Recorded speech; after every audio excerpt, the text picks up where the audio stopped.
Je suis Atibon Legba. Mon chapeau vient de la Guinée, de même que ma canne de bambou, de même que ma vieille douleur, de même que mes vieux os. Je suis le patron des portiers et des garçons d'ascenseur.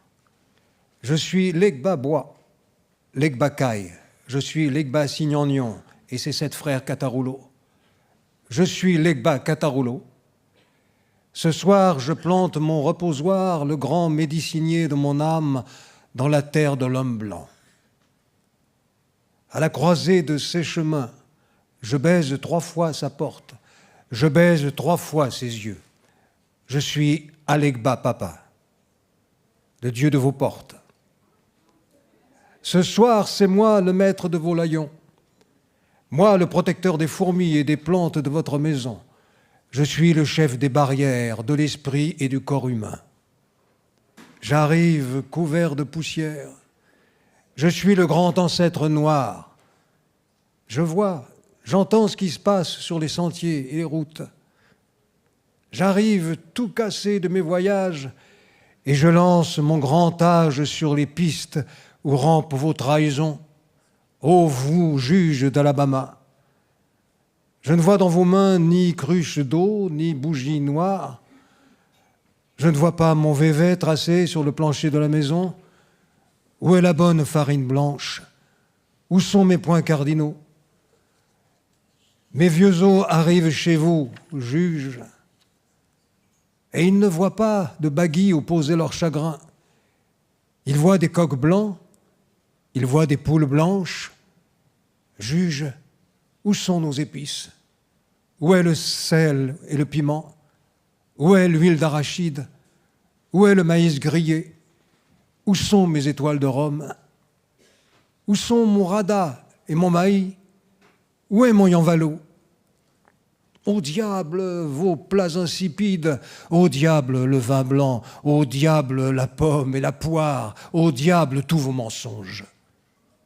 Je veux pour ma faim des ignames, des malangas et des juromons, des bananes et des patates douces. Au diable vos valses et vos tangos. La vieille faim de mes jambes réclame un crabignan Legba. La vieille soif de mes os réclame des pas virils d'hommes. Je suis Papa Legba. Je suis Legba Clérondé. Je suis Legba C. Je suis Alegba Si. Je sors de leur fourreau mes 7 frères Cataroulo. Je change aussi en épée ma pipe de terre cuite. Je change aussi en épée ma canne de bambou. Je change aussi en épée mon grand chapeau de Guinée. Je change aussi en épée mon tronc de médicinier. Je change aussi en épée mon sang que tu as versé. Ô juge, voici une épée pour chaque porte de la maison. Une épée pour chaque tête. Voici les 12 apôtres de ma foi. Mes 12 épées Cataroulo. Les 12 Legba de mes os. Et pas un ne trahira mon sang. Il n'y a pas de Judas dans mon corps, juge. Il y a un seul vieil homme qui veille sur le chemin des hommes. Il y a un seul vieux coq bataille, ô juge, qui lance dans vos allées les grandes ailes rouges de sa vérité.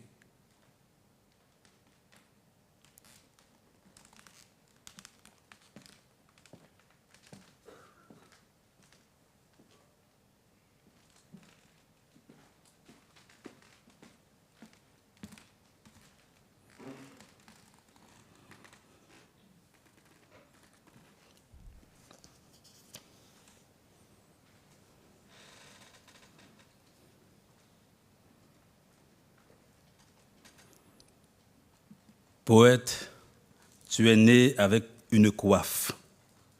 Poète, tu as grandi avec tout le mal et tout le bien de ton siècle. Tu as parcouru la terre en écoutant le vent du peuple. Confier ses malheurs à tes voiles, tu es d'un peuple qui a faim et qui dort mal et qui sait gouverner sa sueur et ses larmes. Tu es d'un peuple forgé sur l'enclume de la douleur. Poète, un jour, tu diras pourquoi il y a ce silence infini de ton âme devant la mer. Pourquoi cette musique en toi de l'espoir perdant ses feuilles. Ce sont les mots du poète fleuve René Depestre, celui dont la tendresse voyage en baleine bleue autour du monde. Oui, aidez-nous à sauver cette espèce en voie de disparition. Non seulement la baleine, mais aussi la boule bleue, notre planète Terre, toujours au cœur de son écosystème poétique. Car tu crois dur comme en amour, qu'un poète qui n'a jamais les deux pieds sur terre ne peut pas parler au ciel. Ce soir, nous sommes conviés à un grand bal des éléments, une fête du corps et de l'esprit. Car René Depestre, c'est cela, une célébration vivante, un arc-en-ciel tendu entre les mondes, qui livre dès son premier recueil, Étincelle, 1945, ses préoccupations essentielles. André Breton, de passage en Haïti, en fut ébloui. Écoutez ce jeune poète de 19 ans. Je ne viendrai pas ce soir tisser au fil de ton je ne viendrai pas ce soir tisser au fil de ton regard des heures d'abandon, de tendresse, d'amour. Des camarades de bronze ont convié ma jeunesse à l'assaut de la citadelle des puissants. Je ne viendrai pas ce soir noyer mon chagrin dans le courant de tes cheveux noirs. Une étoile rouge est ma sœur à l'horizon. Je ne viendrai pas mirer mon fol espoir dans ton cristal de jeune fille.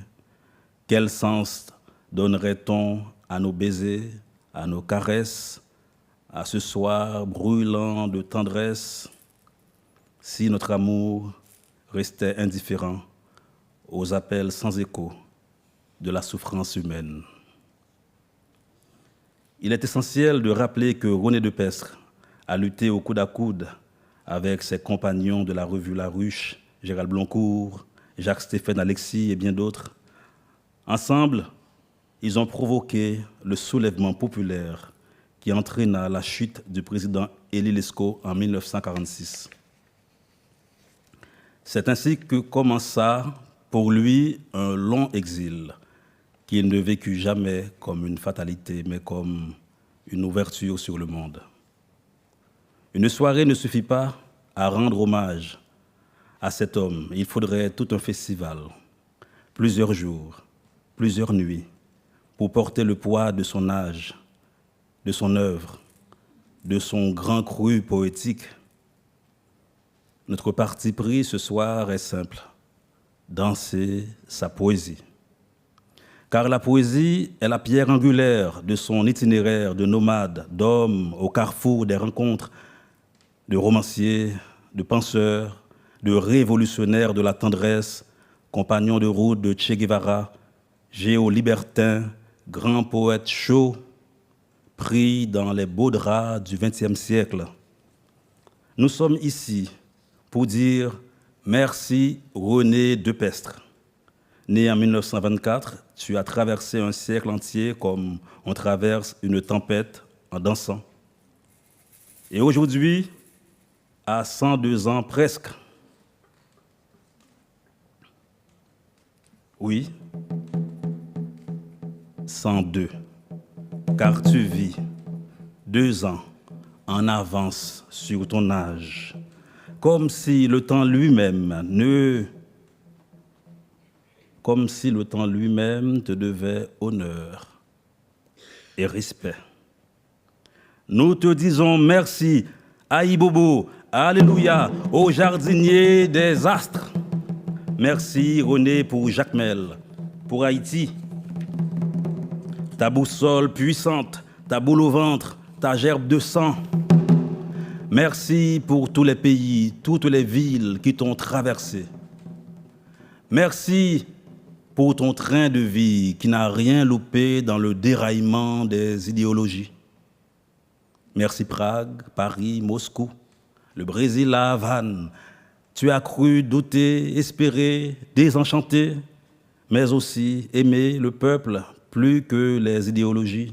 Merci pour Minerai Noir. Merci pour un arc-en-ciel, pour l'Occident chrétien. Merci pour le Mad Cocagne. Merci pour un état de poésie. Merci pour Journal d'un art de vivre. Merci pour Rage de vivre et tant d'autres. Merci pour Adriana dans tous mes rêves. Couronné du prix Renaudot. Merci pour Alléluia pour une femme jardin où tu chantes la femme comme une terre féconde. Dans la salle, nous saluons la présence des poètes, des écrivains. Voilà, c'est fait. Je suis devenu une rivière. Merci Aïbobo René Depestre. Aujourd'hui, ta terre natale, Haïti, en proie à tous les monstres, te célèbre solennellement en lançant l'année Depestre. Preuve que tout n'est pas perdu. Même face à la gangstérisation d'Haïti, même face à ce début de gangstérisation de la plus grande puissance de la planète, la poésie résiste. Comme le disait Aimé Césaire, il reste un miracle René Depestre, celui qui nous prend dans les remous du meeting pour nous faire pénétrer sans qu'aucun moment on ait l'impression d'être passé sur un plan autre, de nous faire pénétrer comme naturellement dans un univers d'eau, de racines, de houle, de soleil, de choses véritablement essentielles, riches comme aucun, de résonance et d'écho.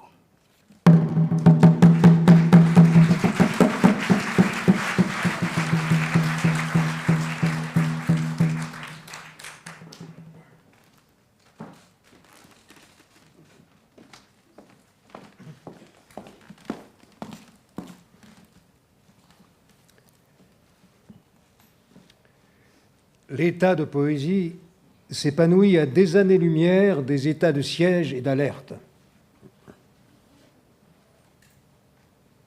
En cet état, à défaut d'une caravane d'hirondelles, un seul souvenir d'enfance fait le printemps. La vie y trouve des îles où la canne à sucre et les préjugés de race ne poussent jamais dans le même champ sous les ailes blanches des corbeaux de la famille. L'état poétique est le seul promontoire connu d'où, par n'importe quel temps du jour ou de la nuit, l'on découvre à l'œil nu la côte nord de la tendresse. C'est aussi le seul état de la vie qui permet de marcher pieds nus sur des kilomètres de braise et de tessons. Ou de traverser à dos de requin un bras de mer en furie. Entre un coup d'état militaire et un coup d'état poétique, il y a la distance qui sépare la charogne d'un léopard du dernier mouvement chanté de la 9e symphonie. Un coup d'état poétique peut fournir l'électricité sans une panne pendant 100 ans à une ville de 10 millions d'habitants. En état de poésie, le mâle ne prend pas la femelle. Pas plus qu'il ne la possède. Moins encore, il la coupe, la taille, la dévore tout cru. Ou la soumet à une implacable cognée. De son étoile en danger, l'homme fait le plongeon à la femme. Qui multiplie son droit à la lumière. De son étoile en danger, l'homme fait le plongeon à la femme. Qui multiplie son droit à la lumière.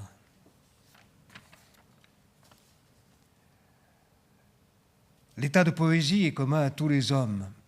Mais le jour où il doit, sous les insultes et les pierres, se retirer d'un peuple ou d'un individu, il laisse derrière lui des varechs et des cétacés en putréfaction. Des ossements frais d'hippopotame. Des langues mortes sous la hache d'un bourreau. Des tonnes de serpents à hélice. Des cadavres avancés de danseuses étoiles. Une fosse à croquer les sinistrés de l'universelle vacherie. L'état de poésie crie haro sur la stupidité contemporaine. Haro sur l'apartheid radoteur et physiquement armé. Haro sur l'apartheid mental, vieux renard à la roue dentée qui cache son vitriol anti-nègre sous des dehors d'écoliers modèles. Haro sur tous les flics coupeurs de têtes en fleurs. Les cordons de la police des rêves ne seront jamais tous un poème dans la vie des nations. Je crie haro sur l'hypocrisie des blancs couteaux du Christ. Mon état de poésie ne laisse pas de répit aux lampes qui refusent de dire « Bonjour chef » à mon minuit à tête de bœuf. Est-ce ma faute si un puits de pétrole s'est mis soudain à voir rouge en moi? À plus de 50 ans, loin de prendre du ventre et de la fourberie, Loin du double menton et de la double conscience. une passion océane déplie hardiment sa jeunesse au ciel de mes couilles. Haro sur les lieux saints de l'horreur sans noyau qui a pris aux dents le mort du grand nègre jaune qui rythme chaque matin le pouls déréglé du monde. Une autre fois, toujours en mon statut de magie bleue, Au temps où l'on avait mis une paire de nageoires à mes malheurs d'homme, je vécus sous la mer l'espace d'un automne si près de l'empire des pieuvres et des bêtes marines à cornes, qu'à 177 ans de distance, j'ai encore un système magnétique qui s'est changé en petit réchaud de camping, les volcans carnassiers de la chrétienté. c'est ce qui fait la roue dans vos têtes, espèce de macaque sans miséricorde. Je ferai des cravates de chanvre avec les varices de vos jambes des colonies. La corde de pendu porte bonheur aux croisées de l'anti-poésie.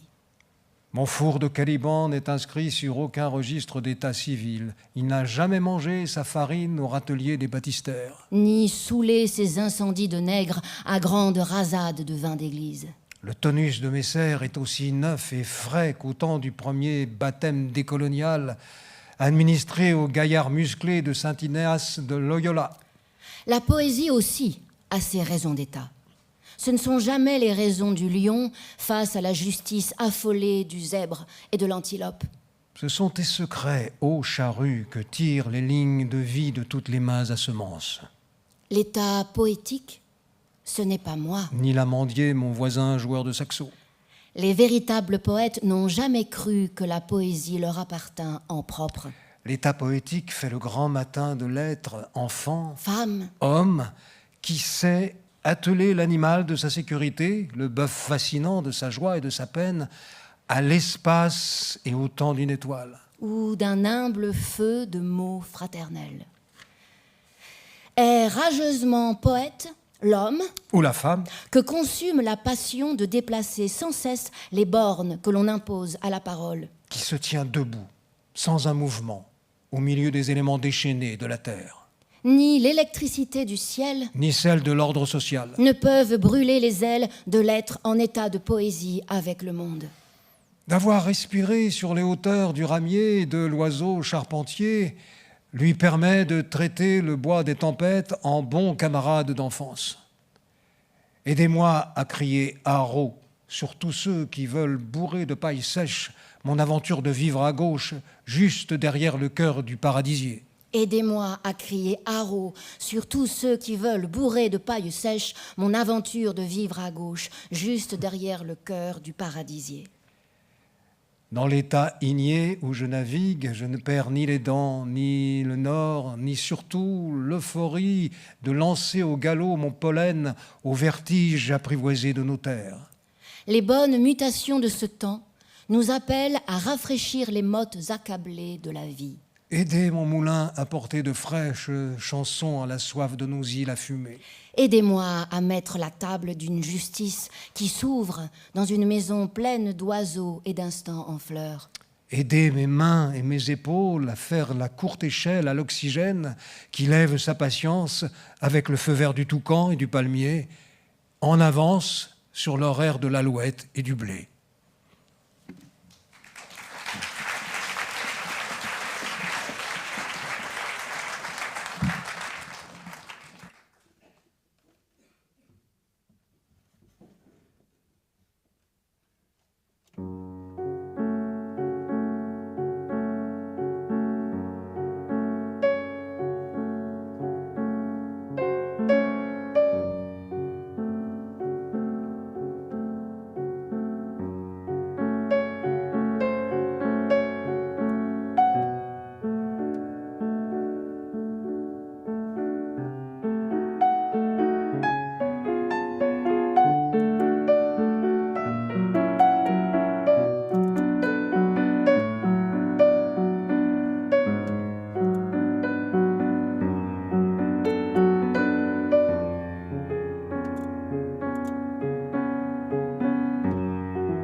La traite des Noirs n'a pas eu lieu.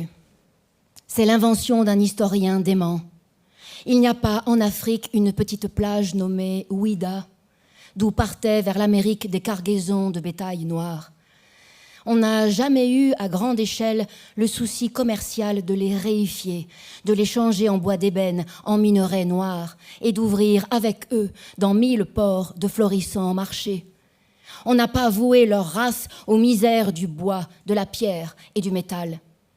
Leur désolation n'a pas traversé la mer avec des fers aux pieds et des cris dans ses immenses yeux noirs. On n'a pas en Haïti scié leur révolte entre deux planches.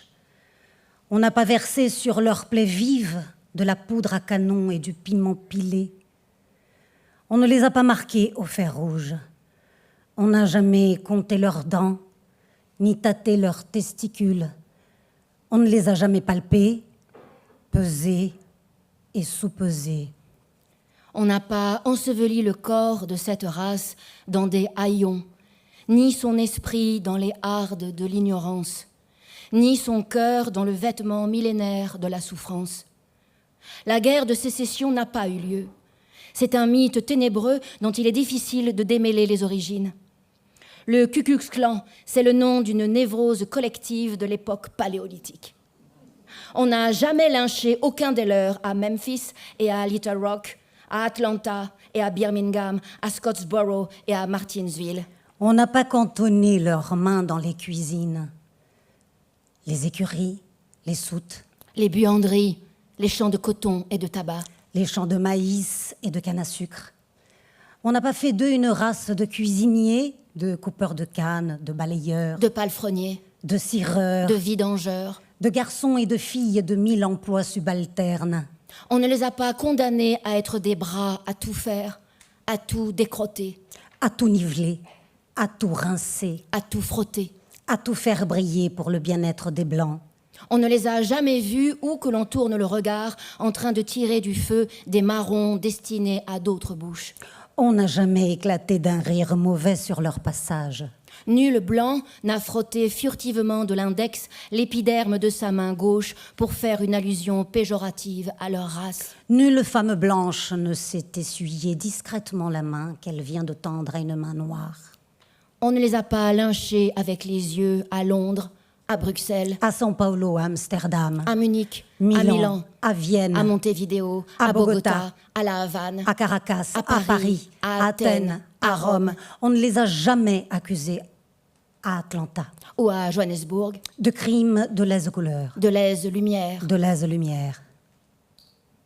Nulle part au monde, on a acculé leur race à un amer bouche à bouche avec l'histoire. Aucun pasteur épiscopal de la Virginie n'a relié sa Bible en peau d'enfant noir. On n'a jamais dit que l'humanité s'arrête, soudain, prise de panique et de dégoût au niveau de leur nuit corporelle. On n'a pas tenu leur singularité épidermique pour une naissance maléfique, mais bien pour un hasard objectif de l'histoire.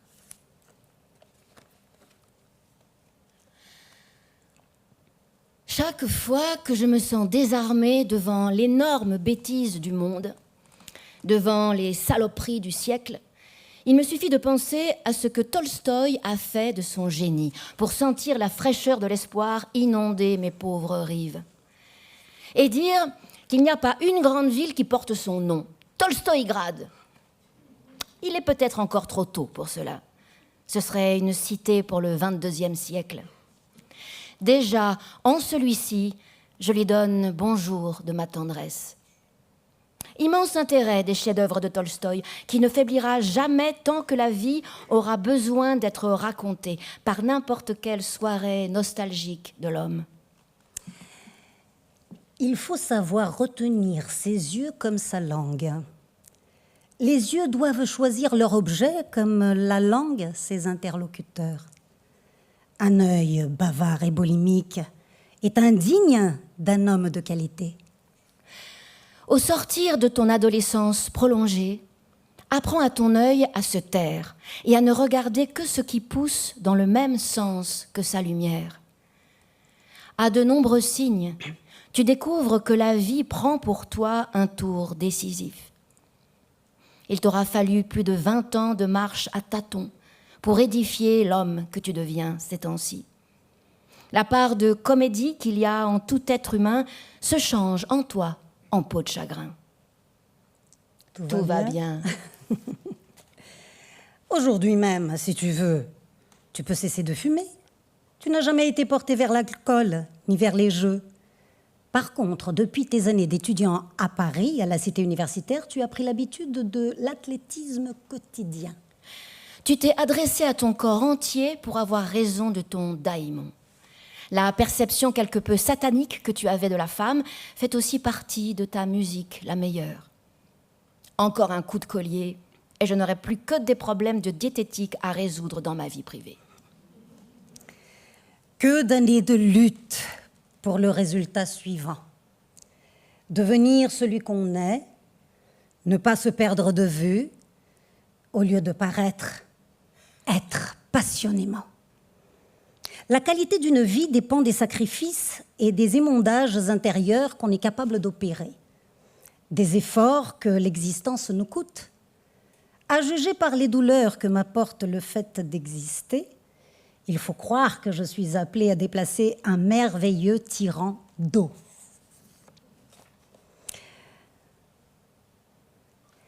J'ai appris cette semaine que les jours de ma mère sont comptés.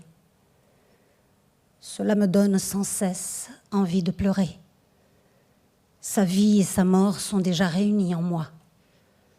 Mame Diani était la tendresse même. C'est d'elle que j'ai appris le prix du sacrifice et le poids de la tendresse. Elle a travaillé toute sa vie comme un bûcheron pour maintenir à flot notre maison.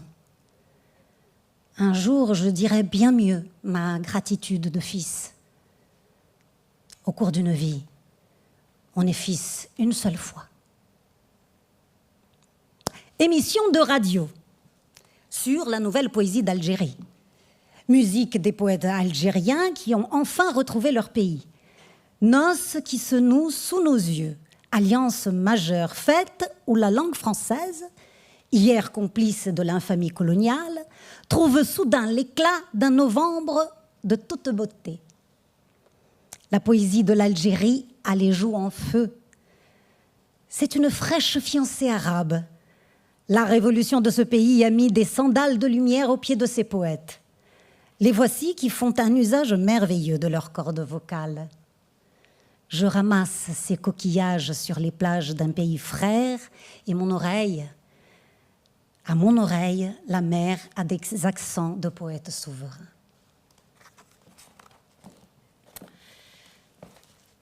Les femmes jardins portent des mini-soleils qui leur arrivent au nombril et des mini-pluies qui laissent voir le ciel de leurs racines. Les femmes jardins ont de beaux tatouages qui relèvent de la même enfance que la mer. Les femmes jardins n'ont rien de fatal. Elles sont d'avant Ève et d'avant le serpent.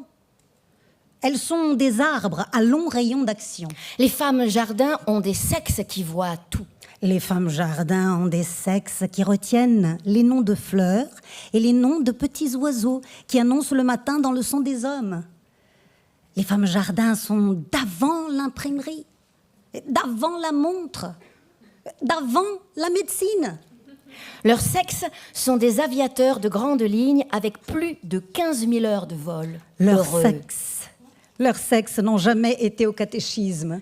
Leurs sexes sont la forte encolure du printemps et le dimanche du doux règne des végétaux. Leurs sexes ont inventé des charrues d'étoiles qui déchiffrent avec joie nos longues nuits d'hommes. En cette année du féminin, mesurant l'espace qui reste au monde à franchir, pour que nul n'ait plus jamais honte du sort qui est fait à la femme, à la maison, au lit, dans la rue, au travail, dans une goutte d'eau, du matin et du soir au soleil de l'amour. En cette année 0, où les mains des femmes tordent enfin le cou au mythe misogyne, le marché, la vaisselle et le ménage à faire, les enfants, la cuisine et le couvert amer. Et le mâle a fasciné 7 nuits de la semaine. Et cette année de la femme et des eaux profondes que traversent les courants le plus chaud de la vie, j'ai aussi mon idée de ce qui doit être dit de leurs yeux qui s'ouvrent enfin des fenêtres et des jardins dans la nuit et l'effroi du siècle. Seigneur, plus haut que l'Himalaya, toi qui as lancé Adam en enfer parce qu'il osa au paradis toucher la pomme qu'Ève, son copain, lui tendit. Que vas-tu faire avec ma vie, qui sur terre a dévoré tout un grand panier de pommes? Quel est pour vous le comble de la misère? La misère où se trouve en ce moment Haïti. Où aimeriez-vous vivre? Toujours dans un pays en révolution. En Haïti, à Cuba, au Brésil. Plutôt dans un village au bord de la mer ou isolé en haute montagne. En France, finalement n'importe où sur la terre où l'on peut donner et recevoir de la tendresse. Votre idéal de bonheur? La tendresse victorieuse dans le monde entier. Pour quelle faute avez-vous le plus d'indulgence? Pour les fautes dues à l'ignorance, à l'analphabétisme. Pas pour le racisme, le fascisme, la canaillerie politique de n'importe quel bord ou isme. Votre peintre favori? Gauguin, Van Gogh, l'âme, le soleil. Votre musicien favori? Beethoven, la mer. Votre qualité préférée chez l'homme? La bonté, l'imagination, la tendresse. Votre qualité préférée chez la femme? La bonté, l'amour, l'imagination. Votre vertu préférée? La recherche de la vertu? Votre occupation préférée? La lecture. Qui auriez-vous aimé être? L'homme que je suis. Le principal trait de mon caractère? Trop tendre, violent. Malade du manque de tendresse dans le monde. Ce que j'apprécie le plus chez mes amis? Qu'ils aient vraiment le sens de l'amitié. Mon principal défaut? Ne pas savoir encore me taire. Mon rêve de bonheur? Avoir tout mon temps pour écrire. Quel serait mon plus grand malheur? Disparaître sans avoir exprimé les œuvres que je porte en moi. Ce que je voudrais être? Un poète. Ma couleur préférée? Toutes les couleurs des êtres humains. Surtout les femmes jardins qui sont de toutes les couleurs. La fleur que j'aime? La femme jardin en fleurs.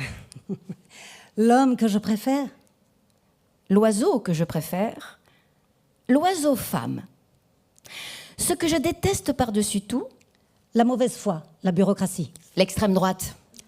Le racisme, la papadocratie, la contre-révolution. La bêtise politique. La misogynie. L'envie, la jalousie. Le manque d'humour. La guerre. Caractère historique que je méprise le plus? Les fanatismes religieux. Les racismes. Les tyrans. Les guerres de conquête. L'histoire des contre-révolutions. Les raisons d'État. Les arguments d'autorité. Le fait militaire que j'admire le plus? La victoire des Vertières en novembre 1803 en Haïti. La réforme que j'admire le plus? La réforme qui abolira l'État.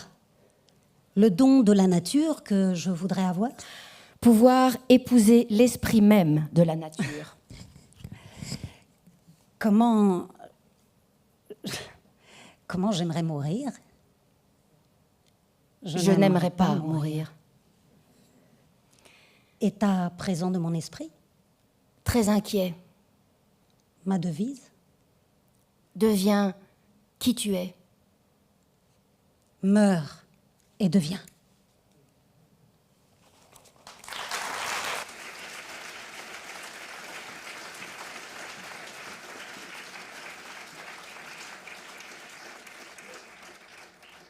Quelle est la mission du poète? De trouver une voix singulière au monde, de parler non pas avec le sensible, d'être un décollement avec la réalité. Décoller. Oui, c'est comme ça que je le ressens. Alors, il y a un poète que vous citez tous les deux, qui est René de Pestre, que vous aimez beaucoup l'un et l'autre. Gaël Faye, René de Pestre, lu par vous, qu'est-ce que ça donne? J'ai même pas besoin de lire René de Pestre parce que vous le connaissez par cœur, comme Christiane Taubira connaît Aimé Césaire par cœur. Oui, c'est une de mes plus grandes, un des plus grands chocs émotionnels. La rencontre avec les livres de Pestre. Et par exemple, il y a un poème qui s'appelle Minerai noir, que j'ai découvert à 16 ans et que j'ai appris tout de suite. Quand la sueur de l'Indien se trouva brusquement tarie par le soleil, quand la frénésie de l'or draina au marché la dernière goutte de sang indien, de sorte qu'il ne resta plus un seul Indien aux alentours des mines d'or, on se tourna vers le fleuve musculaire de l'Afrique pour assurer la relève du désespoir.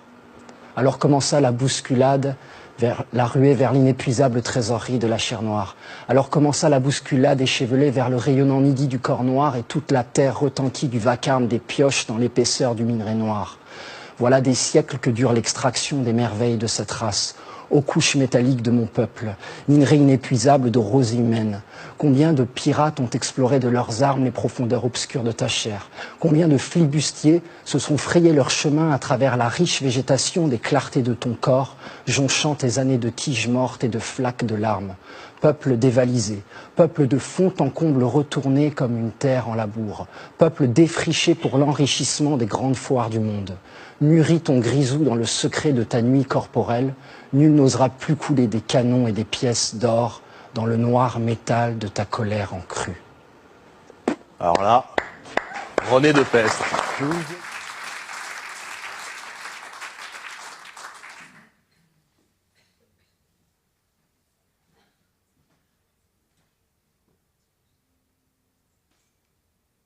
Si on parlait de poésie un petit peu. Bon, je suis né essentiellement dans la poésie, et avant même de songer à écrire en prose. Paradoxalement, moi je voulais être prosateur avant d'être poète parce que j'étais sous l'influence, à la fin de mon adolescence, sous l'influence des conteurs populaires haïtiens.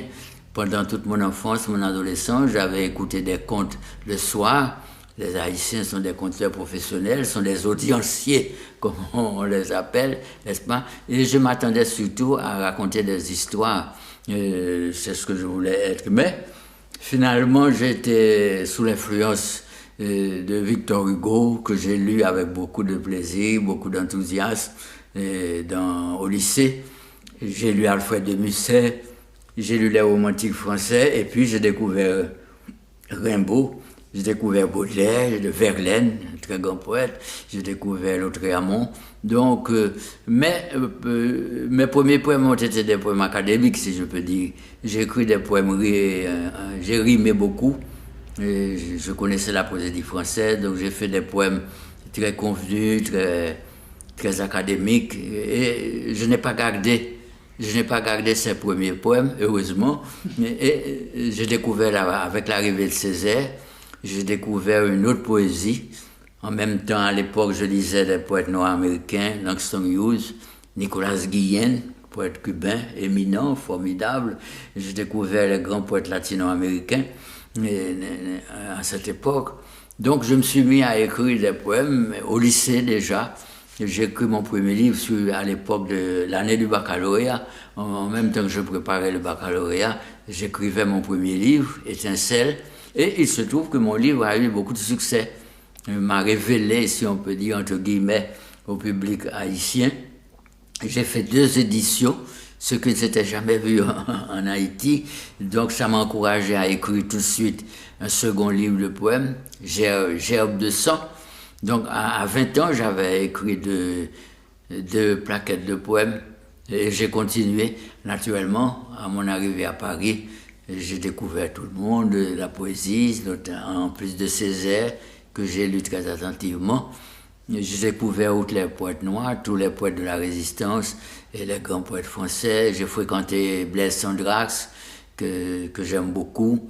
J'ai lu tout Lautréamont. Enfin, je suis devenu vraiment un poète parce que quand j'ai publié Étincelle, je rencontrais Pierre Mabille. Et il m'a posé la question, il m'a dit c'est très bien, vous avez du succès, mais il ne faut pas que ça vous monte à la tête. Et quelles sont vos lectures? Hélas, à l'époque, j'avais finalement très peu lu. J'avais lu que des classiques, le programme de l'école, du lycée, pas plus, avec quelques Américains que j'avais lus.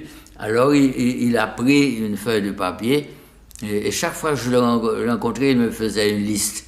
Et comme il connaissait tout, c'était un homme à l'érudition enchantée, n'est-ce pas? Il m'a fait des listes de poèmes qui comportaient toute la poésie mondiale, depuis Shakespeare jusqu'à Aragon, depuis Pouchkine, Mayakovsky, jusqu'au poète arabe, comme Yassine. Kateb Yassine, c'est un poète que j'aime beaucoup, et d'autres, Taha Benjeloun et les autres, n'est-ce pas? Donc j'ai fait de la poésie, j'ai fait beaucoup de livres de poèmes qui ont été bien accueillis généralement, jusqu'à pouvoir aujourd'hui disposer de mes œuvres complètes de poésie, présentées par Bruno Doucet chez Segers, n'est-ce pas? Est-ce que vous écrivez d'abord les poèmes dans votre tête, puis vous les retranscrivez, ou est-ce que vous les retravaillez sur papier? Non, j'écris vers après vers sur le coup. Je ne sais pas où je vais quand je commence un poème.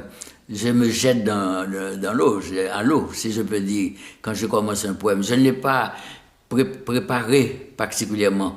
Sous le coup d'une émotion particulière, qui est sans doute l'émotion poétique, n'est-ce pas? Et je commence à écrire, et puis je découvre moi-même le chemin en marchant.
Ces jours-là, je pris sur les admirateurs d'Adriana Siloé un avantage considérable.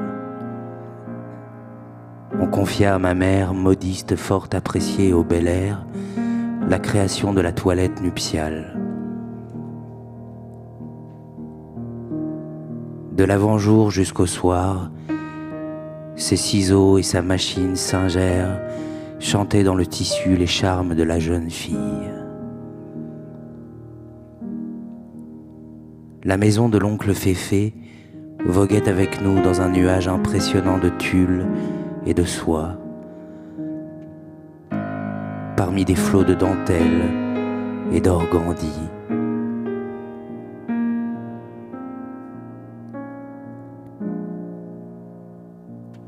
La robe de mariée, à mesure qu'elle naissait sous les doigts inspirés de Mame Diani, épaississait à mes yeux le mystère fascinant de la chair qu'elle allait couvrir.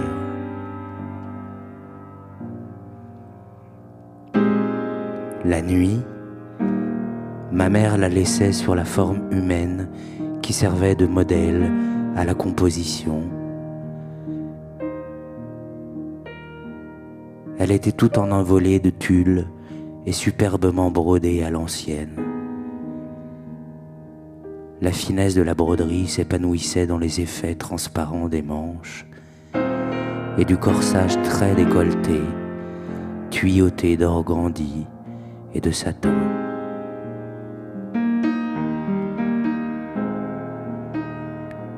Sensuellement drapée aux hanches, elle était assortie dans le dos d'un large nœud papillon, accompagné d'une fausse traîne amovible. La vraie traîne, cascade de volants en dentelle, pouvait s'étirer à l'infini.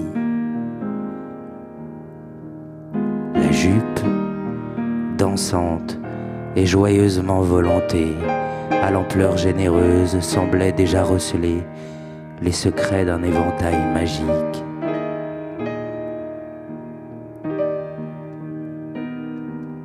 La couronne, garnie de tubes d'organ sain entrelacés, était piquée de fleurs d'oranger et de paillettes irisées.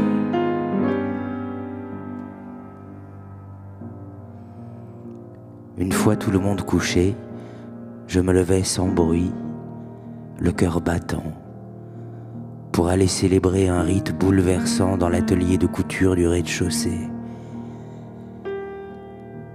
À la lueur d'un quinquet que j'allumais, je faisais danser le mannequin. Je lui caressais sa ronde encolure, je lui soufflais à l'oreille les mots d'une tendresse dont je ne soupçonnais pas l'ascendant en moi. J'aidais sa flamme à prendre des forces dans notre foyer à l'abri du vent, à la veille du fabuleux voyage qu'allait entreprendre ma sœur d'eau bénite.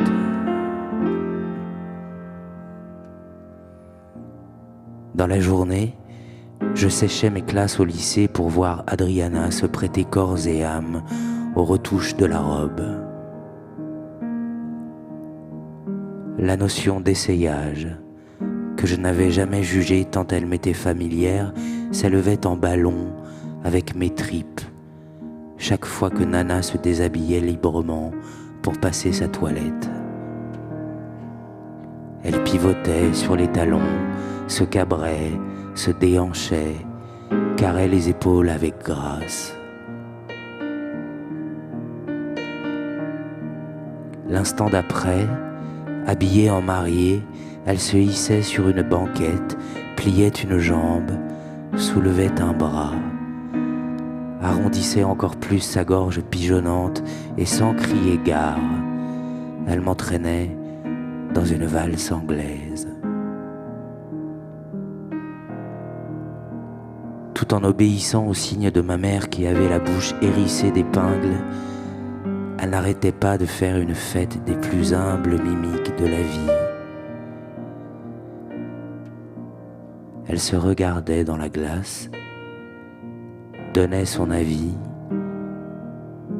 pour finir par froncer le nez et tirer la langue à l'idéal de beauté française qui avait mis le feu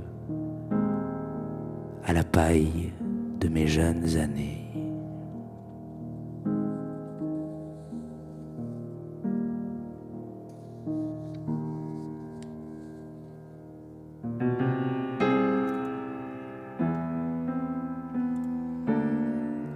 Je suis morte le soir du plus beau jour de ma vie.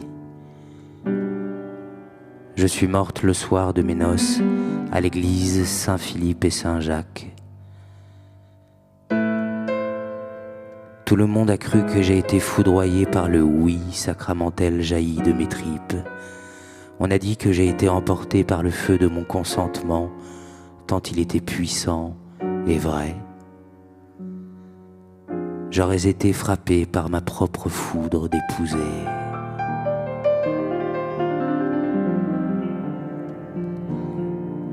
Depuis des jours, mes faits et gestes les plus humbles me grisaient autant que mon mariage lui-même. L'émotion de chaque instant me devenait un transport. À la sortie de la rue d'Orléans, une joyeuse clameur était montée de la place. Vive la mariée, vive Nana. C'était bien l'état général d'allégresse dont on avait tant parlé à Jacmel les jours précédents. J'avançais, ensoleillé, extasié, au bras de mon chevalier parrain de père. Dans la rue de l'église, au balcon des Sorel, un petit garçon a crié « Un baiser pour toi, Nana !» J'aurais voulu le lui rendre. Il était trop tard. J'étais en train de mourir. Au parvis de l'église, j'ai retrouvé mon fiancé Hector au bras de Mame Diani, la mère de mon ami Patrick. Hector me découvrait en tenue de mariée. La joie de pouvoir l'enlever bientôt l'aveuglait. Il n'a pas vu que la mort avait devancé ses mains d'époux sous ma robe bruissante de rêve.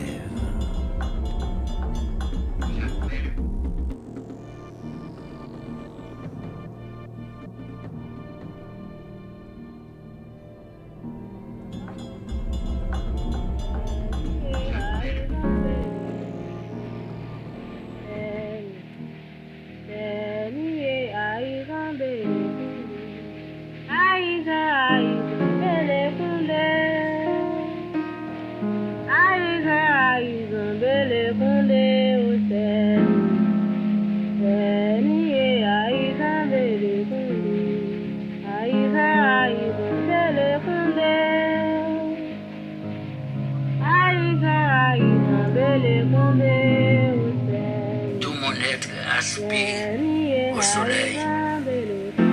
Me voici.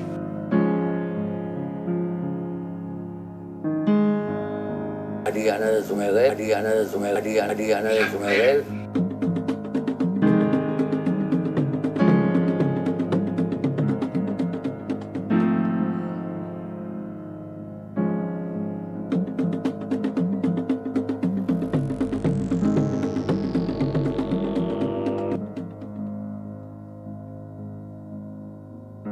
J'ai fait un H devant le A et j'ai démarré. J'ai pensé que c'était le H d'Haïti. Adriana.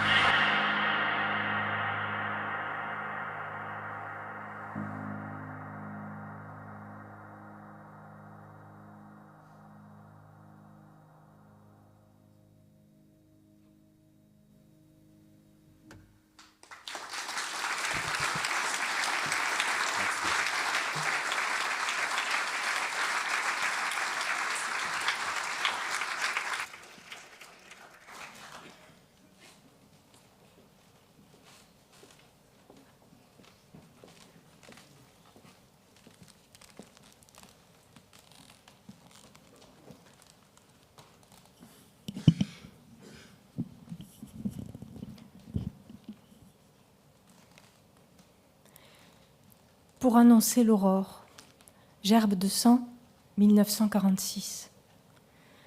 Jeune homme au désespoir fécond, de quel crime répond ton âge? De quelle torpeur languissent tes membres? Ouvre les fenêtres de toutes les folies, la liberté chante au dehors.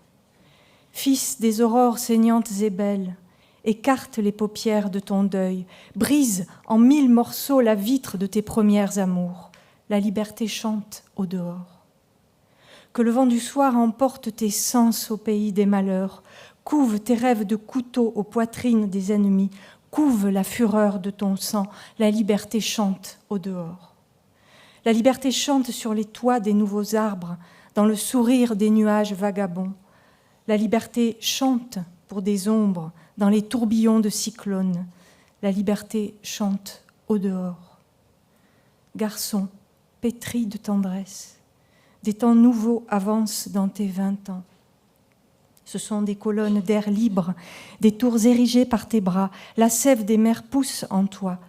La liberté chante au dehors. La liberté porte sa chaleur de sang à tes joues d'adolescent, sa chaleur d'amour au cœur des foules. Quand chante la liberté, les prédateurs du jour prennent la fuite. La liberté chante au dehors. Quand chante la liberté, les bêtes fauves tombent en panne. Les grilles des prisons partent en vacances. La liberté est belle à la gorge d'Adeline. Finie la saison des rois et des vautours, la liberté chante au dehors. Le temps soigne les blessures de sa chair. Mon pays se réveille en sa rage d'azur. L'espoir renaît au pas de ses portes. Debout les forçats de la barbarie, la liberté chante au dehors. Quand il était adolescent, il vivait dans une ville qui était une légende, au bord de la mer Caraïbe. Si on voulait, on pouvait se changer en n'importe quoi. On pouvait être un arbre qui marche et boit du rhum, un bœuf qui joue de l'orgue le dimanche à l'église, un lion qui rend cocu tous les notaires de la ville. Lui, un soir de son adolescence, il est devenu un cheval de course. Il traversait au galop Jacmel, il hennissait et invitait les gens à venir gambader avec lui dans la rue, mais portes et fenêtres restaient fermées. Soudain, une jeune fille est sortie d'une maison de la place d'Armes. C'était l'un des trésors de la ville.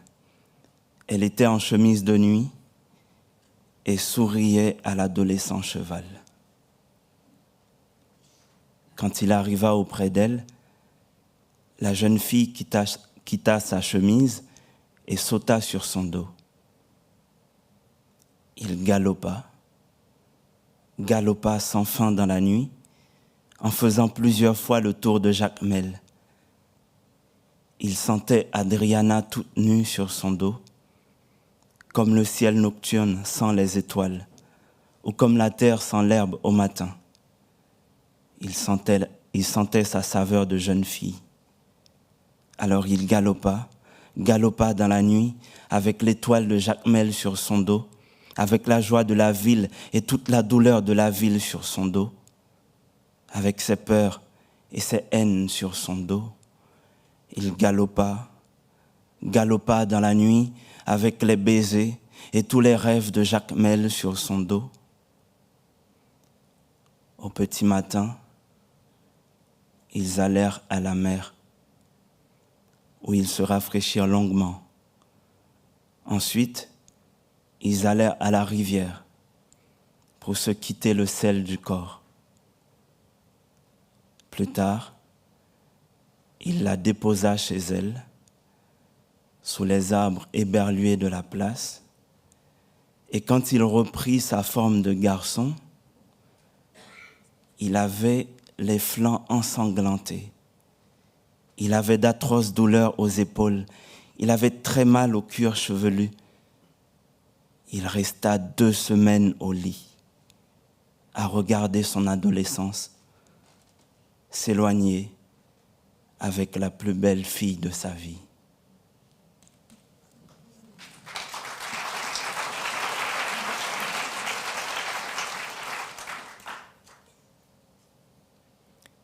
Pour la poésie. Journal d'un animal marin, 1964. À la porte, 2 fois tu as sonné. Une fois au nom de l'amour, qui à mon chant donna ma première goutte de rosée. Une fois au nom de la Révolution, qui apprend aux nègres à imiter la mer. Tu es maintenant le sel, la lumière, la table, le lit, l'odeur de ma maison. Tu es le sang rebelle de mes veines. Tu es la nuit d'été qui cherche sa patrie, son étoile, ses jasmins, sa chanson pour dormir. Donne-moi un bateau, donne-moi des racines, donne ta bouche au feu de ma bouche, donne ton ventre à la fin de mon ventre, donne le dernier salut, l'île dernière où posaient en pleurant mes poumons enflammés. Me voici libérée par tes eaux somptueuses. Mon soleil de nouveau va sortir dans la rue, nous allons tenir le front qui est assigné à mes vers réveillés, à la folle charrue qui sème la beauté, la tendresse et l'amour.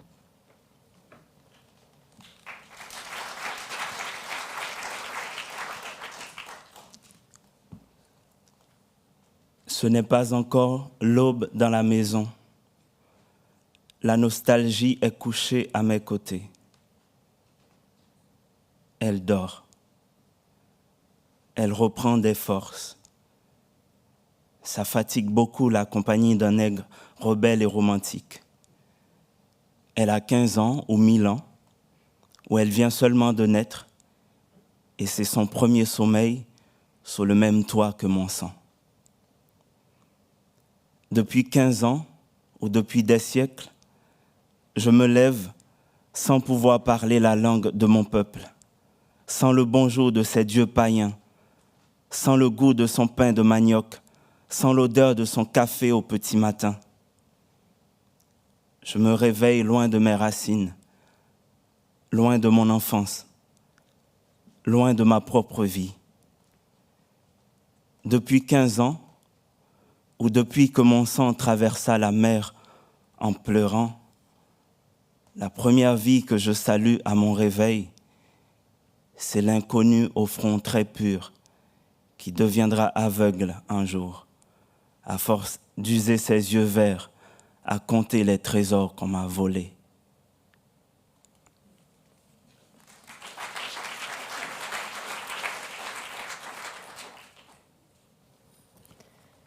Romancero d'une petite lampe.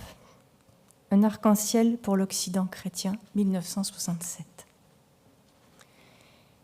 Il n'y a de salut pour l'homme que dans un grand éblouissement de l'homme par l'homme. Je l'affirme. Moi, un nègre inconnu dans la foule, moi, un brin d'herbe solitaire et sauvage, je le crie à mon siècle. Il n'y aura de joie pour l'homme que dans un pur rayonnement de l'homme par l'homme. Un fier élan de l'homme vers son destin qui est de briller très haut avec l'étoile de tous les hommes. Je le crie, moi, que la calomnie au bec de lièvre a placé au dernier rang des bêtes de proie, moi, vers qui toujours le mensonge braque ses griffes empoisonnées, moi que la médiocrité poursuit nuit et jour à pas de sanglier, moi que la haine dans les rues du monde montre souvent du doigt. J'avance, berger de mes révoltes, j'avance à grands pas de diamant.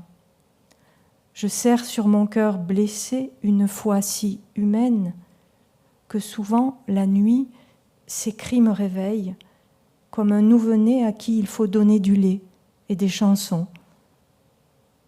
Et tendrement la nuit, je berce mon Héléna juive, ma foi douce. Ma vie tombe en eau de printemps sur son corps.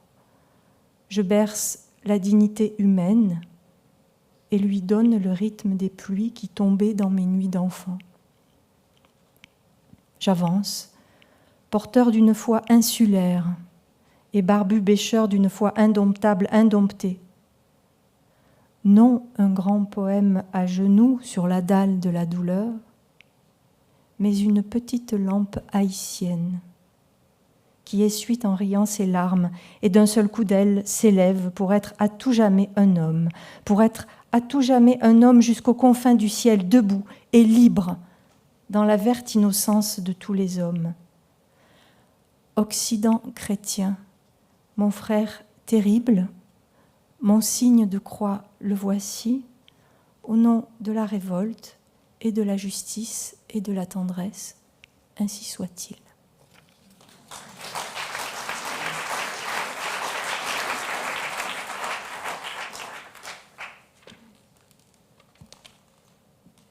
Dans une main, je tiens mon droit à l'amour et dans l'autre, mon billet pour Berlin. D'un côté de mon cœur resplendit le ciel de ma patrie et de l'autre, luisent comme des graines dans l'avant-jour d'un fruit les yeux de tous les enfants du monde. Mais avant de mettre le cap de mes espérances sur l'air de Berlin, je veux faire le tour de mon ami Manuel. Je veux faire le tour de l'homme qui se lève chaque matin avec la première goutte de rosée, bien avant que les coqs s'allument dans la fraîcheur des arbres. L'homme qui n'a jamais dormi dans un lit, l'homme qui se rase avec un tesson de bouteille. Je veux que sa voix de paysan souffle en poupe de la mienne et enfle mes veines comme un vent de pleine mer. Dis-leur que, depuis 3 ans, les oiseaux ont changé de plumage et les poissons d'écailles, mais que ma négresse n'a pas changé de robe, que ma fille est morte le mois dernier parce que je n'avais pas les sous de la quinine, que la pluie rentre par le toit de ma maison pour me voler la lueur de ma lampe et abîmer la natte de mes amours. Ne manque pas de leur dire que si mon foyer prend l'eau, si ma négresse doit rester nue le jour qu'elle lave sa robe, si au lieu d'une poupée ce sont des fourmis et des vers qui tiennent compagnie à ma fillette, c'est à cause des actions que le drapeau étoilé prend sur chaque goutte de ma sueur afin de régler la note des grenades et des fusils.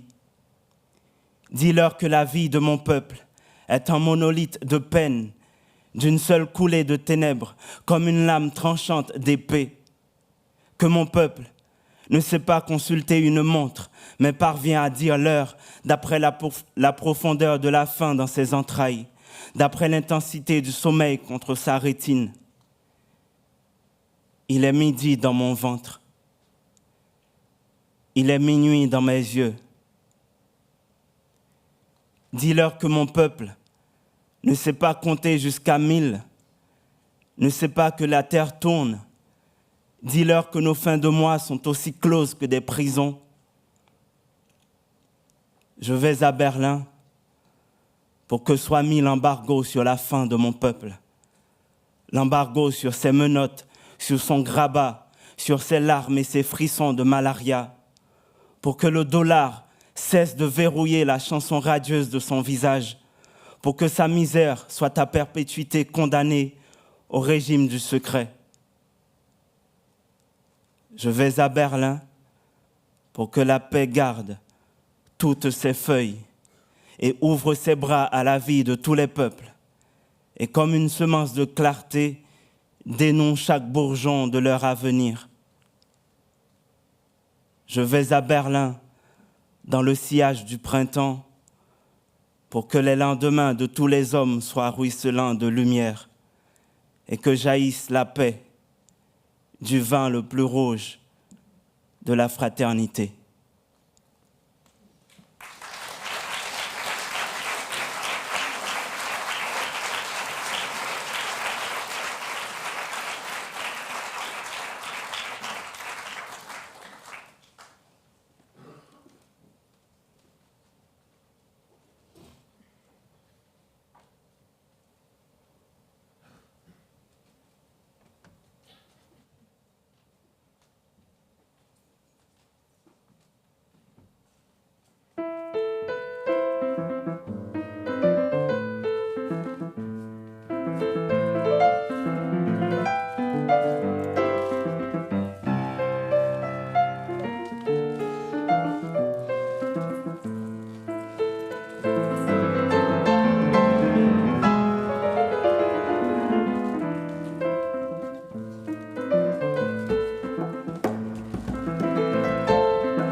dansais sur un rythme de ma vie. Ta danse était mon souffle, mon rêve. Ta danse était ma peine, mon rire. Ta danse était le toit lointain de la maison où je suis né. Au pays de la grande douleur, ta danse était mon vaudou, mon cri de paix, de guerre, le pilon où l'on broie le maïs de la douceur, le chant d'un coq rouge au matin. Ta danse naviguait à 1000 mètres sous les courants de ma nostalgie. Ta danse donnait de l'eau fraîche aux grands animaux de mon angoisse. Ta danse végétale, carnivore. Ta danse contagieuse comme la peur. Ta danse effaçait le doute, la nuit.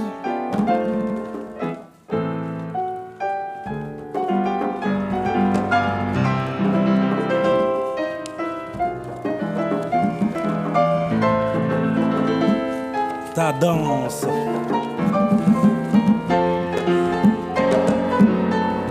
donnait à ma poésie la couleur du citron. Ta danse me dévorait à pleines dents. Ta danse était une menthe religieuse. Ta danse était une pirogue. Ta danse chassait des lions en moi. Ta danse était une grande sagesse, une nouvelle religion, une prophétie. Ta danse donnait de l'herbe à mes lapins. Ta danse était une éponge magique. Oh bénédiction, ton corps contre le mien. Oh lutte de ton extase avec mon extase. Bien au-delà de nos frontières charnelles, une espèce cosmique naquit de notre danse.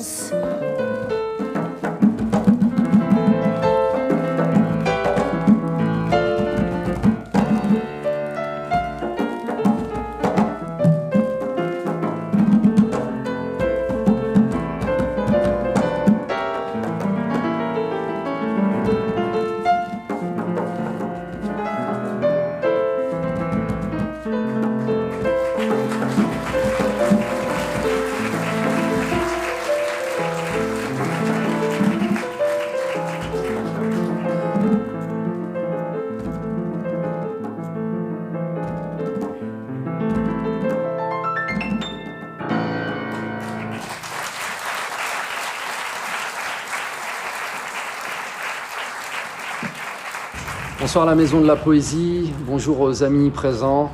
Je regrette de ne pas être parmi vous physiquement ce soir pour honorer le grand monsieur René Depestre. Alors René Depestre, c'est l'artiste avec un A majuscule, celui qui a eu le plus d'importance et d'influence dans ma vie. J'ai découvert un de ses livres un jour de mes 16 ans par hasard dans les rayons d'une bibliothèque et j'ai été attiré comme un papillon de nuit par la lumière de son titre, Minerai Noir. Et depuis ce jour, je voyage à travers le monde comme une baleine bleue vers la tendresse et la révolte de ces mots d'animal marin. Alors merci à celles et ceux qui ont permis l'organisation de cette soirée. Merci à toi, James.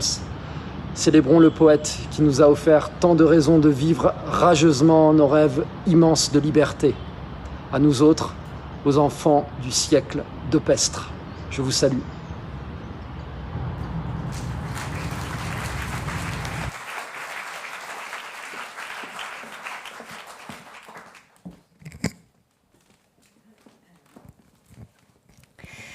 Rime est la réalisatrice du film que vous avez vu avec René Depestre, et Marie Bourgeat et Jean d'Amérique vont nous parler un peu de leur lien avec René Depestre. Rime, est-ce que tu peux nous dire comment tu as rencontré, découvert René Depestre ? Merci Coralie. Bonsoir. Alors, ma rencontre avec René Depestre s'est d'abord faite avec les mots, avec Adriana dans tous mes rêves, que j'ai lu très vite après avoir lu Gouverneur de la Rosée de Jacques Roumain, qui m'avait bouleversée, que j'avais trouvé mystérieusement très familier. Et Et donc j'ai passé comme ça quelques semaines à lire Jacques Roumain, René Depestre, des poèmes de Jacques Roumain et des poèmes de René Depestre. Donc ça a commencé comme ça. Et ensuite, c'est avec l'Institut des textes et manuscrits ici à Paris qui m'a proposé de faire un portrait de l'écrivain. Et donc c'était l'occasion d'aller le rencontrer. Et là, c'était merveilleux et incroyable parce que j'ai pu confirmer ce que j'avais cru comprendre dans tous ces textes, à savoir que c'est un immense poète, voilà, un romancier hors pair. Donc on a tellement de choses à dire sur René Depestre, l'érotisme solaire, mais c'est aussi un homme profondément engagé politiquement et entièrement poétiquement, éthiquement, politiquement, il était cohérent dans son écriture et dans ses luttes. Et ce que j'avais trouvé particulièrement intéressant et vraiment passionnant, c'était la manière dont il avait réussi à trouver matière à réflexion et à écriture dans les différentes luttes de par le monde. Donc partant d'Haïti naturellement, mais aussi de Harlem Renaissance jusqu'à la négritude, avec Césaire, qui a été un maître aussi pour lui en quelque sorte, jusqu'aux différents mouvements des indépendances et donc des luttes anticoloniales et des indépendances en Afrique. Et tout particulièrement, alors, ce que j'ai appris dans l'entretien, donc, dont vous avez vu un extrait ici, et qu'il était très très impliqué donc, dans ces luttes-là, tellement que Frantz Fanon, par exemple, quand il dirige El Moudjahid à partir de la Tunisie, lui propose de le rejoindre en Tunisie pour la lutte pour la libération de l'Algérie. Et alors Depestre dit que hélas il ne peut pas parce qu'il est très pris par Cuba en fait à ce moment-là, mais c'est lui sous un pseudonyme, Walter Miranda, qui va écrire sur la guerre d'indépendance algérienne et qui va la raconter à son public cubain. Donc voilà, c'est une des choses que je voulais raconter ce soir. Et de ces expériences-là, donc de l'Algérie dont on a entendu aussi un petit extrait, mais aussi de la cohérence de ces luttes et politiques et poétiques, on les retrouve beaucoup dans le journal, qui a été publié il y a quelques années seulement, et qui a été donc coordonné et pensé par donc Marie et Serge Bourgeat. Donc peut-être que tu pourrais nous parler un petit peu de ce journal incroyable. Ouais, merci Rim. Peut-être juste dire pour commencer que j'ai connu René quand j'avais 20 ans, grâce à Serge Bourgeat, qui était professeur à l'université de Montpellier. J'étais étudiante en lettres et il a fait venir René, qui était alors déjà à Lézignan-Corbière, donc pas loin, pour une conférence mémorable. C'était encore une époque où les amphis de lettres étaient pleins et où les étudiants lisaient les œuvres avant que n'arrivent les écrivains en entier. Et ça a été une découverte extraordinaire pour moi que cette langue-là, que cette langue chantante, cette langue autre à mes oreilles. Et surtout, ça a été une grande rencontre de voir un homme qui était en accord profond avec ses écrits, l'homme et l'œuvre en quelque sorte, et l'œuvre et l'homme. Par la suite, j'ai eu la chance, toujours grâce à Serge, de revoir René régulièrement et de l'appeler désormais par son prénom. Et nous avons fait une découverte, c'est à ça que sert la recherche en littérature. On nous pose souvent la question, mais à quoi ça sert de faire de la recherche en littérature ? Par exemple, à découvrir des textes, puisque ce texte, le Cahier d'un art de vivre, qui est son journal de Cuba, René l'avait oublié. Et c'est dans le fond de la bibliothèque francophone multimédia de Limoges, où sont accueillies ses archives depuis pas mal d'années déjà, que par une suite de concours de circonstances que je n'ai pas le temps de raconter là, mais qui est digne de la vie rocambolesque, picaresque de René, que nous avons donc retrouvé ce manuscrit perdu. Et quand j'ai dit à René, mais tu sais, on a trouvé quand même 200 pages d'inédits extraordinaires, Je lui dis, tu sais ce que c'est? Il dit, non, je ne sais pas. Et bien sûr, quand nous lui avons donné le texte, il a tout de suite su quel était ce texte-là. Et donc, avec Serge, nous avons patiemment, avec l'Institut des textes et manuscrits modernes du CNRS, mis au point ces extraits, enfin plus que des extraits, il y a des manques du journal. Et ce qui est extraordinaire, c'est que je crois que nous avons touché une virgule. Nous n'avons pas changé un mot. Nous l'avons sollicité simplement quand il y avait des petites hésitations sur tel terme, mais c'était absolument impeccable. Et je crois que pour toute personne qui s'intéresse à René, c'est un document extraordinaire. Ça dit vraiment qui il était, et c'est aussi un témoignage historique, un témoignage politique, un témoignage poétique qui permet d'entrer tout de suite dans la vie de cet homme merveilleux. Je crois que je n'ai jamais rencontré quelqu'un comme lui. C'est banal de dire ça, mais c'est un homme qui n'a pas d'équivalent. Je crois que c'est un apax des êtres humains.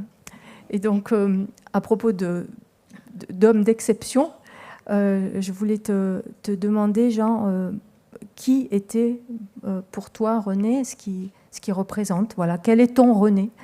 Si tu peux nous en faire un portrait, en quelque sorte. Alors, moi, j'ai beaucoup à dire sur De Pestre parce que c'est un écrivain qui m'a beaucoup marqué depuis très jeune. J'ai commencé à écrire une sorte de lettre-portrait à lui. Donc, je me permets de vous lire ces brouillons. Horizon, Jacmel, petite ville dans le sud d'Haïti, aux couleurs vives. Imaginez un arc-en-ciel. Imaginez 2 arcs-en-ciel, puis 3, puis 4. Imaginez une grappe d'arc-en-ciel. Et des mains, et des maisons qui baignent dedans, et le bleu radical d'un ciel qui te foudroie. Imaginez la mer douce où tu plonges, et le sable chaud sous tes pieds, et des montagnes infinies qui te regardent au loin. Imaginez des manguiers qui font tomber leurs fruits et t'appellent à les ramasser. Imaginez un festin d'oiseaux, un orchestre fou qui te remue de toutes parts. Imaginez le ciel d'octobre, déchiré par une pluie tropicale, et des éclairs qui dansent, des orages qui tournent l'horizon à l'envers. Tu n'y vois aucun inconvénient. Tu es l'enfant qui court pieds nus sous la pluie, avec ce rire de soleil qui fracasse le malheur. Ton chant se mêle à ceux de tes copains et vous faites une chorale qui rivalise avec les grains de pluie qui tombent sur les maisons en tôle. Voilà que vous choisissez ce moment précis pour chanter les funérailles dans les arts, retrouvés morts, juste à côté de la maison. Rien de surréaliste, rien à envier à la fiction.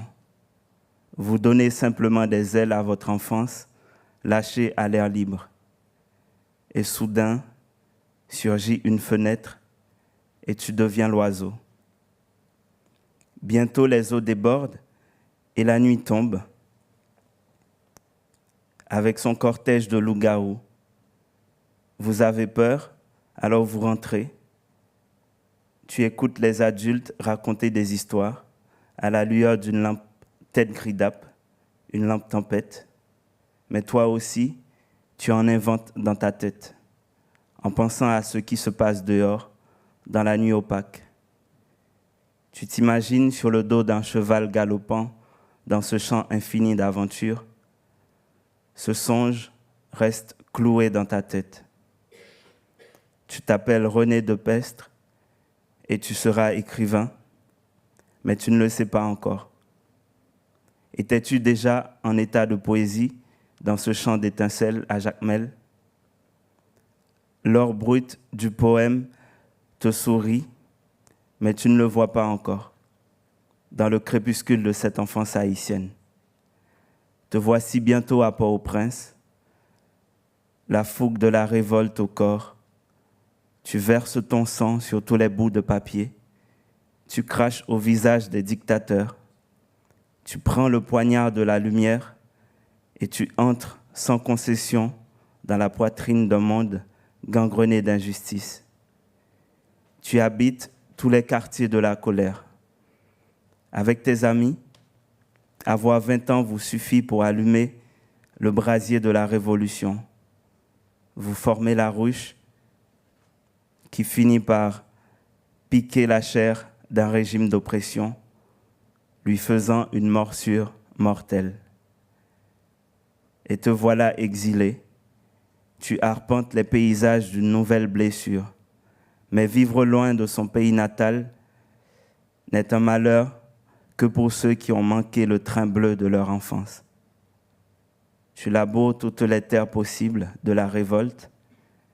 Tu réclames du repos pour le corps noir, baigné de force dans le minerai noir et obscur des injustices. Et que dire des tempêtes rouges, des tempêtes en furie dans le ciel de l'Occident chrétien. Sur le visage du monde, tu griffonnes ta blessure et tu restes debout. Ton corps maintenant âgé de 100 ans, mais ta poésie gagne encore en jeunesse. Tes mots âgés de 109 nous comblent de feu. Fleurs, ciel bleu et arc-en-ciel pour toi, de Pestre. Soleil rouge pour toi, camarade.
Bala bosu mwen, oh amino.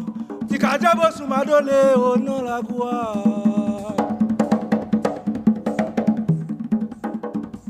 Kaja bosu madole, oh non la gua. Tizilibo, oh bois fouillé. Zilibo marele, oh bois fouillé, fouillé, fouillé. En eh, oh, en eh, oh. En eh, oh, en eh, oh. Mais quand diabo sous mes papa wa sauver la vie, moi.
Mais Dieu et moi, nous voici à Omaha.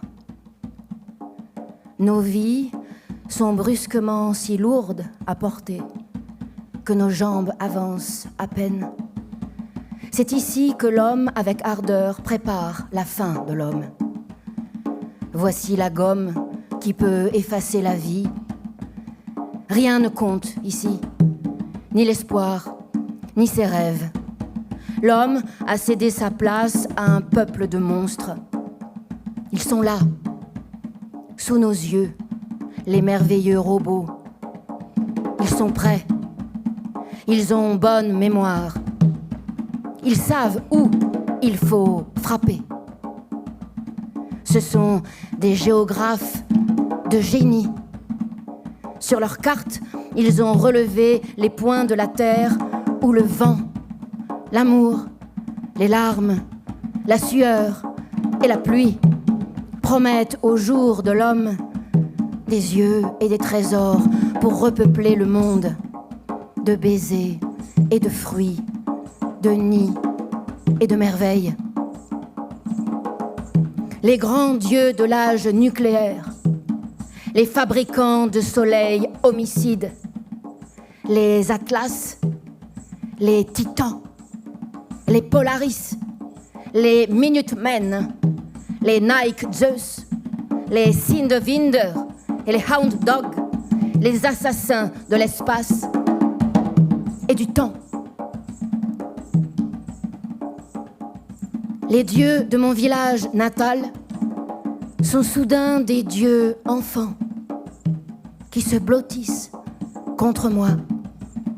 Ils voient venir la révolution de la cendre, la terre déshabillée par les bombes H, le dessin de millions de corps sur les murs, les tigres affamés de 100 000 soleils qui s'abattent d'un seul coup sur le monde.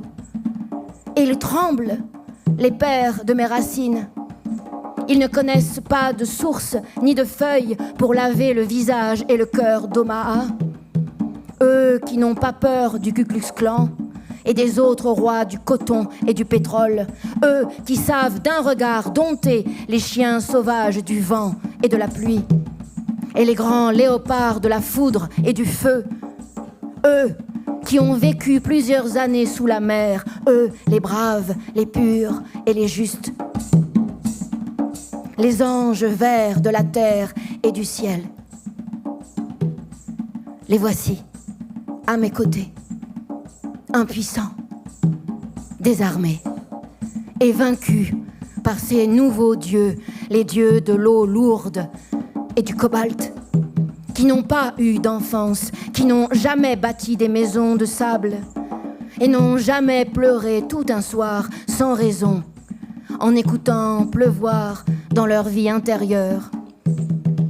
Ô porteurs d'étoiles meurtrières, ne riez pas de mes dieux agraires, parce qu'ils n'ont pas rompu les ponts avec le premier sel de la terre, l'homme.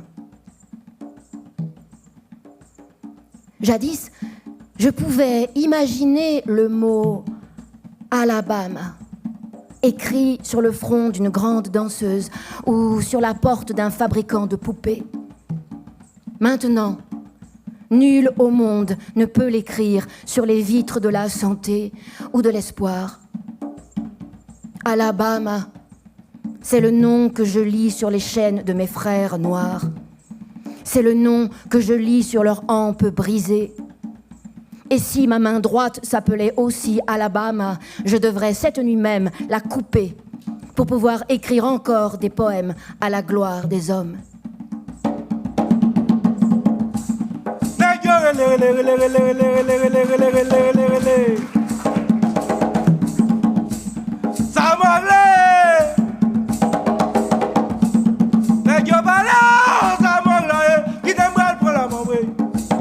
Mais bon Dieu, avant de monde, moi les mounions et les hauts, ça m'ouvre qui t'aime mal pour la.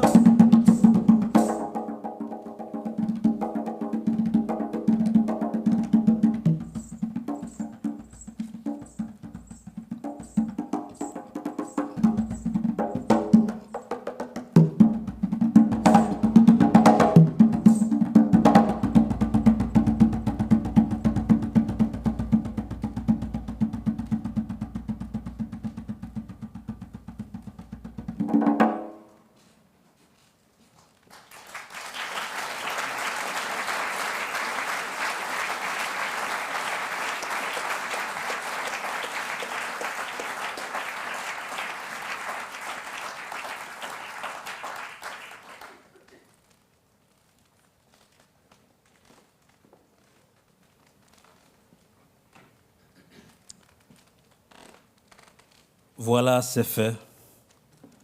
Je suis devenu une rivière.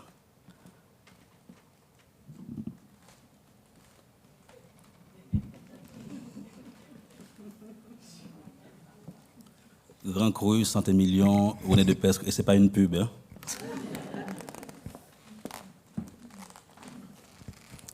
Voilà, c'est fait.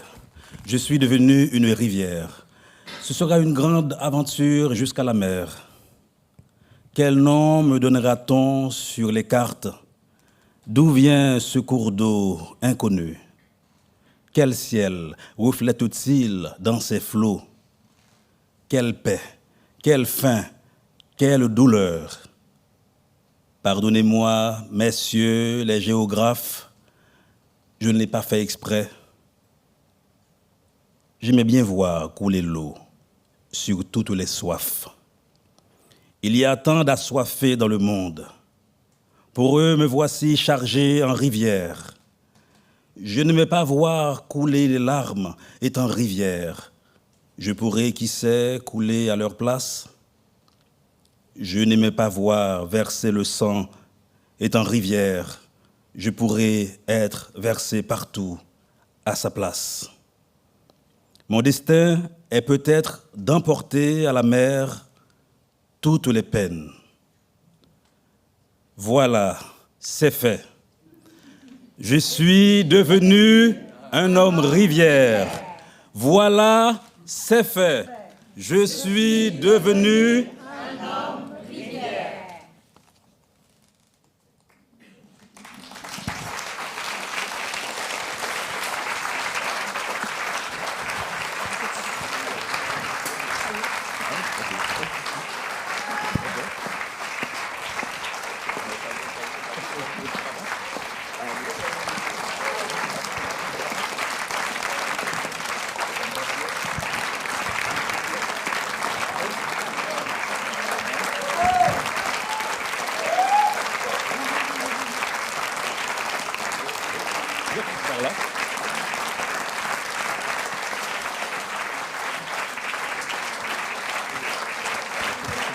Je crois que James va vous présenter tout le monde.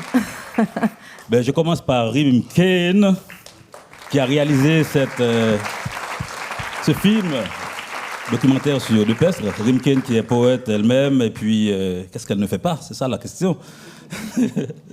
Et puis Babix, que vous connaissez, musicien et poète aux 1000 gammes, accompagné par Frédéric. J'ai eu la chance de rencontrer Frédéric grâce à Babix. À Montréal, dans le cadre du festival de notre ami Michel Corbeil. Célimène Daudet, grande pianiste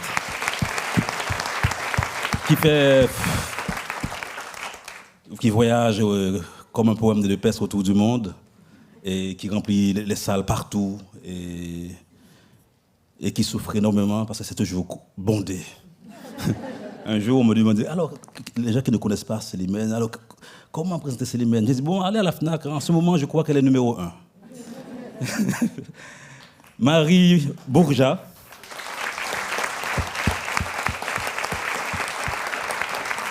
Magnifique poète. Et il faut lire absolument Devenir nuit. Devenir nuit, publié chez Gallimard. Et puis, elle connaît sur le bout des doigts René de Pestre, femme jardin, femme de César Bourgeat, qui devient ce soir comme un Alexandrin, qui est là avec nous. Et apparemment, il a une béquille, il n'ose pas monter sur scène parce que c'est un homme qui veut garder sa légende comme De Pestre. Et puis, la grande chorégraphe, Kathleen Noël, que j'ai rencontrée pour la première fois. Elle a révolutionné Bamako et tant d'autres pays par sa danse, par sa fougue, par sa folie, par sa poésie, par sa magie. Eh bien, je vais laisser à Coralie le soin de présenter la grande Tania D'Acosta. Ben voilà, Tania D'Acosta. Merveilleuse comédienne franco-brésilienne que je connais depuis très longtemps. Alain Langlais, mon camarade de la Comédie Française.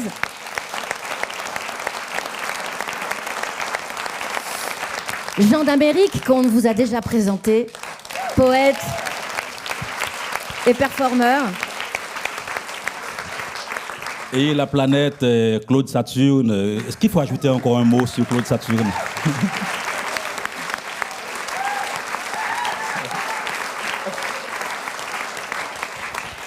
Et James Noël. Et nous saluons l'équipe technique extraordinaire. Merci pour tout ce que vous nous avez donné. Merci à la Maison de la Poésie. Merci Olivier Chaudançon. Bon, merci à vous. Et Coralie Zaonero de la Comédie Française. Et puis, il faut prendre tous les livres de René. Tous les livres de René que vous voyez à la sortie, il faut les prendre. Ça veut dire que vous payez. Hein. Merci.